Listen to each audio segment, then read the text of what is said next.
Hello guys, good evening. Nandito na, naluto ko na yung cupcake.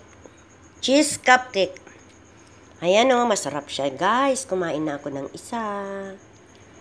Yan. Ilan din ang nagawa ko sa ano. Ito, pinapula ko siya dahil mas gusto ko yung toasted kasi.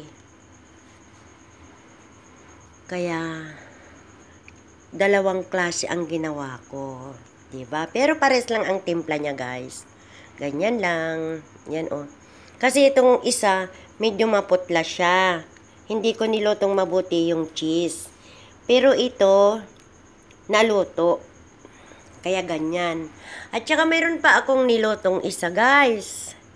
Mayroon akong niluto na chicken with cheese din. Papakita ko sa inyo. Kasi, para maiba naman yung kwan. Kakainin, uulamin, di ba? Pag kinain mo yon, pwede nang wag ka nang kumain ng kanin. Chicken, pwede tinapay, ganun. Okay guys? O, sige, tingnan natin yung isa. Thank you for watching Marlene B Vlogs. Subscribe na po.